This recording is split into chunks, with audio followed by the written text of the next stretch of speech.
हैं, मैं उनसे निवेदन करना चाहूंगा कि आप झारखंड के लोगों के हर सुख दुख में साथ दें, बदले में झारखंडी आपके लिए जान तक देने को तैयार रहेगा। क्योंकि हमारे लोग बहुत सरल होते हैं। मंच में बहुत सारे हमारे मराठी भाई बंधु उपस्थित है अतिथि के रूप में, मैं उनको जानकारी देना चाहूंगा।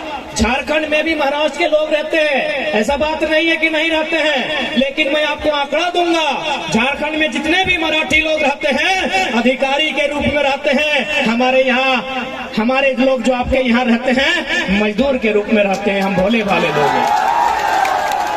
तो जितने भी मराठी अतिथि के रूप में आए हैं, मैं आपको संदेश देना चाहूंगा कि हमारे झारखंड के लोग बड़े सरल किस्म के लोग होते हैं, खेती बाड़ी करने वाले लोग होते हैं, भाईचारा के साथ जीवन यापन करने वाले लोग होते हैं। ये हमेशा इस माया नगरी से माया की नहीं दया की अपेक्षा रखती है। मैं आपको तमाम आंकड़े दूंगा कि आपके लोग भी हमारे राज्य में रहते हैं, अच्छी बात है, हम भी उनका आदर करते हैं, सत्कार करते हैं, सम्मान करते हैं, लेकिन जाके जांच कीजिएगा वो अधिकारी के रूप में रहते हैं, किसी कंपनी का जीएम है, किसी कंपनी में सीएमडी है। हमारे लोग यहाँ दुकान में हैं, हमारे लोग यहाँ मजदूर के रूप में हैं, हमारे लोग यहाँ ड्राइवर के रूप में हैं, हमारे लोग यहाँ वर्कर के रूप में हैं। क्योंकि झारखंड के लोग हैं, हम लोग सरल स्वभाव के लोग हैं। इसलिए मैं जितने भी यहाँ आसपास के लोग जो महाराष्ट्र की राजनीति से संबंध रखते हो, चूंकि ये नगर निगम का क्षेत्र है, नगर निगम महानगर निगम है, तो जितने भी लोग संबंध रखते हो मैं उनसे निवेदन करना चाहूंगा, हमारे झारखंड के लोग, उनके साथ साथ तमाम जो लोग यहाँ प्रवासी के रूप में रहते हैं, उनकी यथासंभव सहायता की जाए। क्योंकि आज ये लोग जो यहाँ प्रवास होकर आए हैं ये आपसे दया, आपसे सहयोग की अपेक्षा रखते हैं। यदि हमने जरा सी भी अन्य प्रदेशों की भांति अगर डोमिनेट करने का नेचर होता तो हमारे पास 40% खनिज संपदा है। अगर महाराष्ट्र के पास पत्थर का खदान है, यदि माया नगरी को आर्थिक राजधानी होने का गुमान है तो हम भी कोयला राजधानी से आते हैं। यदि माया नगरी को आर्थिक राजधानी होने का गुमान है तो हम भी देश की कोयला राजधानी से आते हैं, झारखंड से आते हैं। इसलिए हम चाहेंगे महाराष्ट्र और झारखंड का संबंध परस्पर आगे बढ़े, हमारे संबंधों में और मिठास भरे और सुगमता, सहजता, सरलता आए, ताकि हमें इस राष्ट्र की उन्नति में योगदान देने में हमारी भूमिका हो। हमारी यही खासियत है कि हम जहां जाते हैं उस अनुसार ढल जाते हैं। यदि हम महाराष्ट्र आए हैं तो हम महाराष्ट्र का आदर करते हैं, मराठी मानुष का आदर करते हैं, यही हमारी खासियत है। बाकी अन्य लोग भी झारखंड में रहते हैं, अन्य लोग भी झारखंड में रहते हैं, आप जाके वहाँ के व्यवहार को जांचिएगा, वहाँ के तौर तरीकों को जांचिएगा, जमीन आसमान का अंतर मिलता है। इसलिए आज ये महाराष्ट्र से हम लोग सीखने आए हैं। क्योंकि कुछ दिन पहले, माफ कीजिएगा, कुछ दिन पहले हमने एक अखबार में पढ़ा था कि महाराष्ट्र में कोई एक ऑटो ड्राइवर था जो यहाँ के एसपी से सवाल किया था कि एसपी साहब डू यू नो मराठी। ये आपने भी पढ़ा होगा कि एक मामूली सा ऑटो ड्राइवर जो टेम्पो चलाता है वो किसी डिस्ट्रिक्ट के एसपी से पूछा था कि do you know Marathi, if you don't know Marathi get lost from here.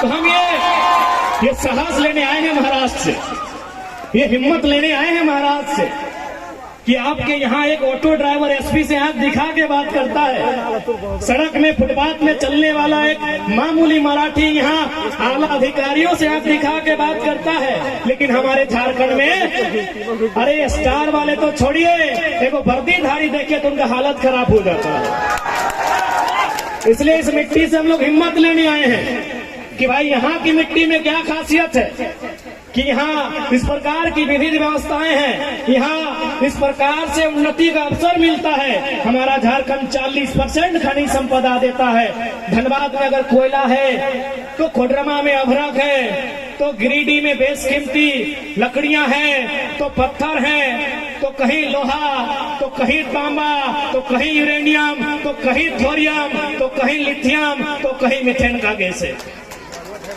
हमारा झारखंड खनिज संपदा से भरा हुआ स्टेट है। अगर हमारी गवर्नमेंट यदि हमरा सरकार चाहता है, जन्मदिन हमनी सरकार में चाहते है ना, हमरा बुझा है 6 महीना में कम से कम 10% प्रवास के समस्या के समाधान कर देते।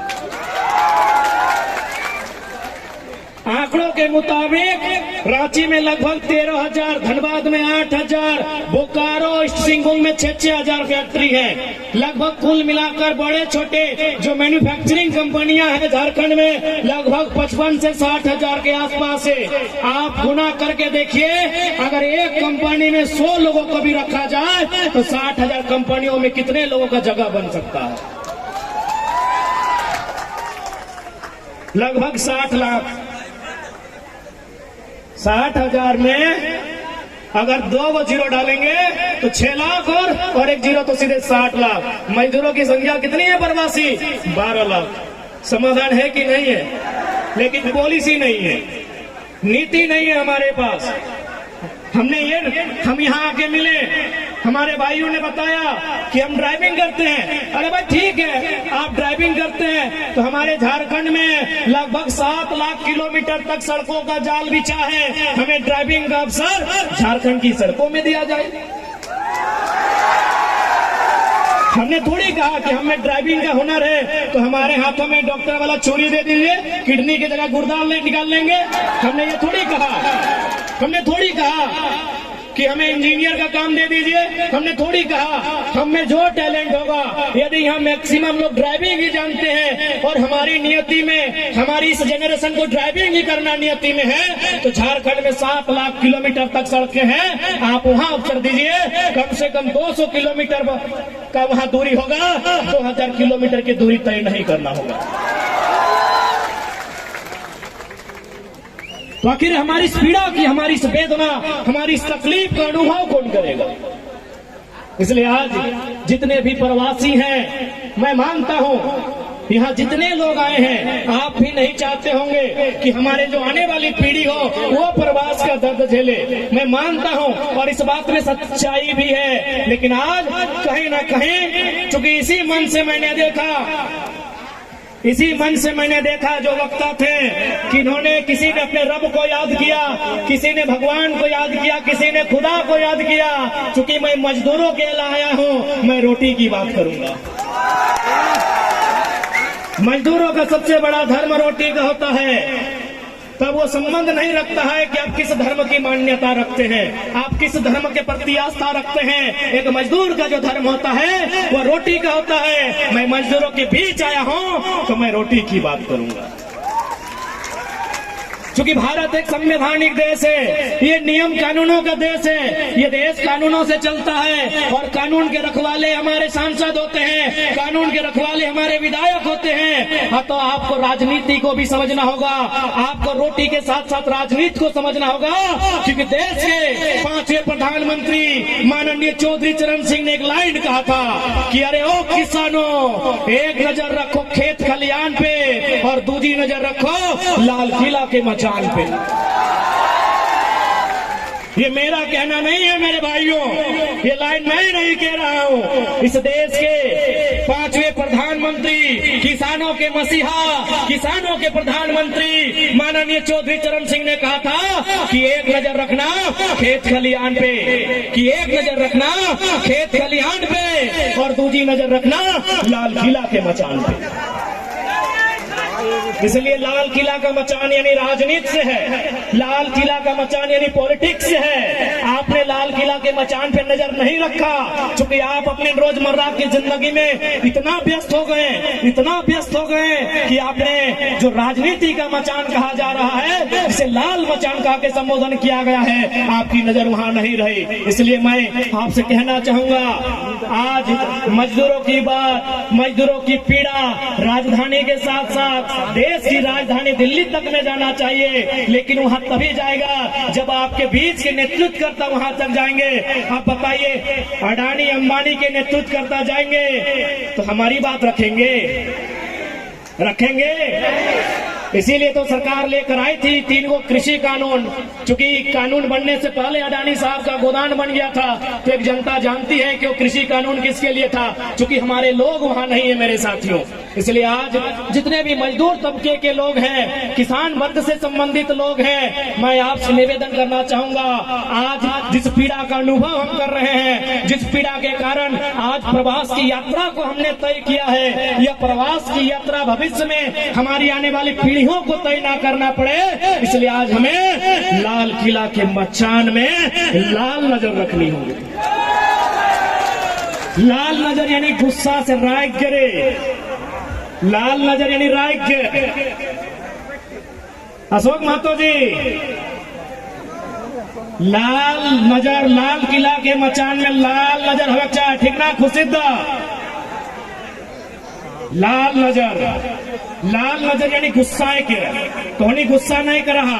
बता एक बात बताओ, तोहनी भोटुआ ककरा दलहक? यहाँ के तो ने तो इनके नहीं दलहक, घरे में दलहक, चाहे बगोदर विधानसभा में दलहक, मांडो विधानसभा में दलहक, गोमिया में दलहक, डुमरी में दलहक, टुंडी में दलहक, गिरिडीह में दलहक, बरकट्ठा में दलहक, बरही में दलहक या कोडरमा में दलहक की नहीं? सबसे ज्यादा मुझे मांडू वाले नथिंगी ने जखरे पूछ ले बिशुनगढ़, और बाद झुमरा पहाड़। अच्छा ठीक है, तो नहीं हल्ला नहीं करे, एक बार हाथे खड़ा करा मांडू से क्या है? मांडू विधानसभा, अरे मांडू विधानसभा यानी बिशुनगढ़ ब्लॉक, मांडू ब्लॉक इतना। हाँ, गोमिया झुमरा पहाड़ के भी बड़ी हथिन, डुमरी, अरे डुमरियों के बड़ी हथुन, डुमरी और बगोदर बहुत ज्यादा हथिन। अब एक बतवा सुना,